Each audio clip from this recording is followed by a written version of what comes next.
They should add more seats to the bandwagon. That's what I think. You like Hugh's message right No. there? No. So I guess because, first of all, Hugh, you should embrace somebody of Snoop's stature actually coming to practice and wanting to talk and wanting to be around your team. Guy, you won 2 games. You won 2 games. Come on, Skip. Since 2016, so 2017 they was over. 2016 they won 1. So they won a grand total of what, 3-4 games in the last 2.5 years. And now all of a sudden he got bandwagon fans? Really, Hugh? So in other words, if people start to jump on the bandwagon, your guys are not going to work that hard because all of a sudden y'all are Super Bowl favorites now. The betting line has moved that y'all up there with the Patriots as far as getting to the Super Bowl. Man, they need to stop with this.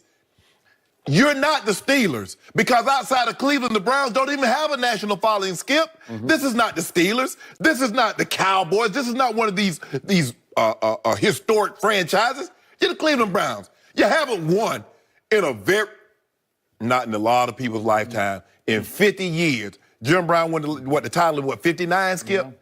So 59 years the last time you won a title. And you upset because someone of Snoop's stature comes around, guess what? If you didn't want him to come around you, because guess how this works, Jamie? I don't know if you noticed this. Like when people want to come to practice, it has to get cleared. I can assure you, Hugh could have said, nah. Because I've tried to go to some practices, not just in football, but in basketball. They say, nah, we don't want to distract. Okay, fine, cool. They won't show up.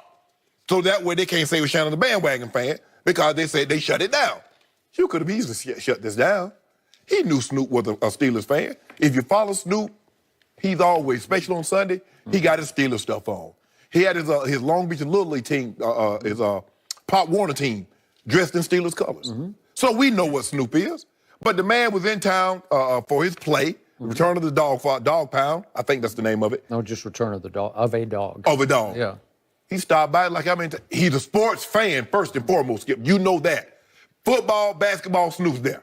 Well, you know what? Let me stop there. You got one person that somebody's really talking about nationally, Skip, and that's Baker Mayfield. And Snoop stopped by, you talking about, okay, we're going to circle the wagons. What if? So I'm going to say this one more time. Over the years on television, I have applauded and defended Hugh Jackson through many sticky situations that he's been in, starting with the one in Oakland. Really believe in him. Until lately, and he's starting to lose me because he's looking more and more foolish with things he says publicly. And to your point, yeah, Snoop was there to promote his new stage play, and he made it opens in Cleveland.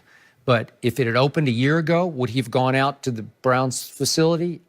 No, he wouldn't have done it because he wouldn't want to associate with a loser. Right. But all of a sudden, they're hot because Baker is hot. This is strictly, Snoop was there because of Baker Mayfield. Period. End of story. He wasn't there for Hugh, even though they crossed paths, I'm assuming, at USC when Hugh was coach there. And obviously, probably Snoop's the Raiders. Maybe, but probably USC.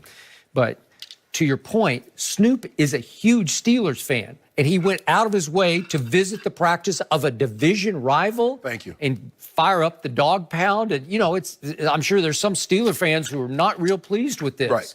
But Snoop wants to associate with winners, and he needed to promote. And it was a good look for him, and it was a great look for the Cleveland Browns to have Snoop at practice. And I believe that Hard Knocks ruined Hugh Jackson because day after day, through the weeks of Hard Knocks, he got pressed to make bolder and bolder statements because he was competing with an offensive coordinator and defensive coordinator, his two sort of assistant head coaches, who are former head coaches who have big personalities, big charisma. They're big, bold talkers. And for a while, it looked like Greg Williams and then Todd Haley were taking over Hard Knocks. And remember, Hugh would have to say, no, I'm the head coach. He would have to revalidate his authority by making a big, bold statement to the media.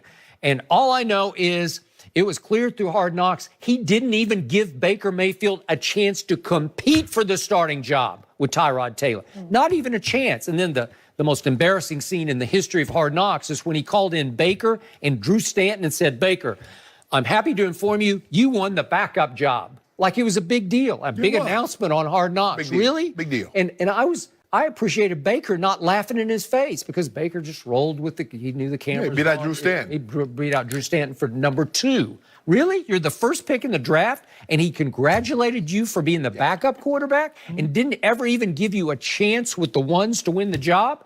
And then you backed into the job just because Tyrod got hurt.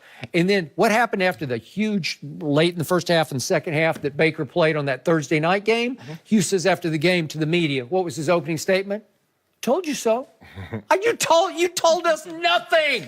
You look like a fool. You do, because you didn't even give this kid a chance. Ask him, are you surprised? We see this all the time in practice. We see this all the time. Well, then why didn't you play him?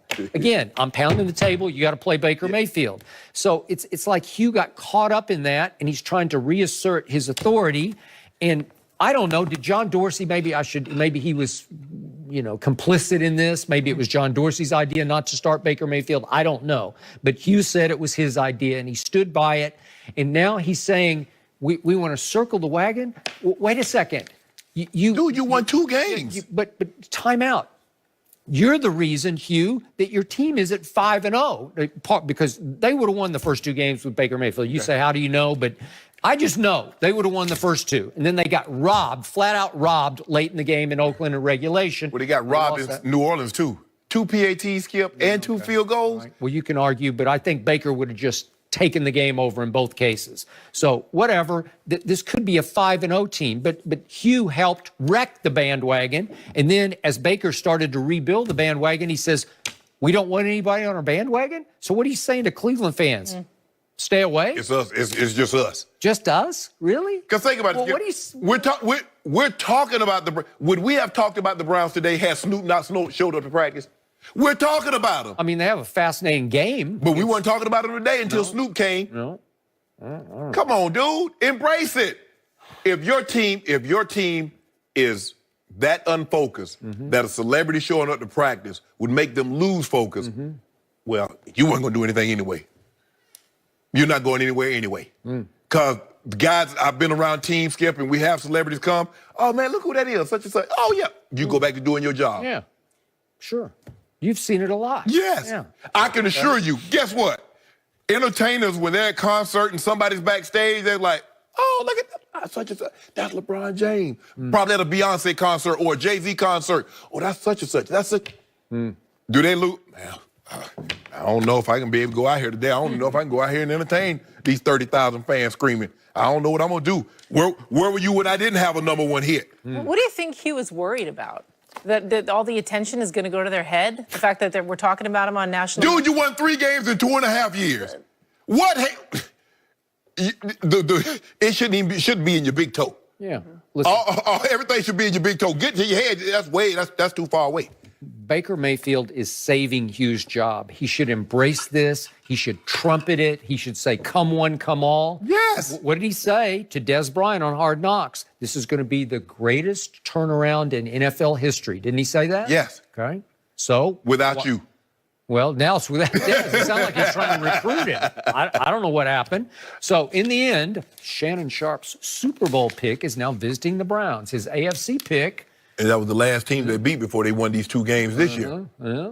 In 2016. Yeah. They beat the last game of the season. They beat the San Diego. This L.A. I got the bandwagon. I'm picking the Browns. I'm on it. Got Chargers. Yeah. Yep. Oh, that old Phillip. Yeah. Rivers blows in. Really? Yep. River rolls in? Yep. Yeah. Okay. Well, if the Cleveland defense shows up like it did this against the Ravens, I got this. Isn't it Lake Erie? Isn't Lake Erie over there by it? Yeah. Okay, yeah. Mistake on the lake is what they used to call these guys, right? River's bigger, though. Bigger than Lake Erie. Rivers is bigger than Lake Erie? The Nile River. I don't think the so. Missouri River, the Colorado River. Which one's bigger, Skip Bayless? You might need the Amazon this time or the Nile. All right, guys. With Saquon Barkley on his way to being an all-time great running back, Hall of Famer Eric Dickerson answers that.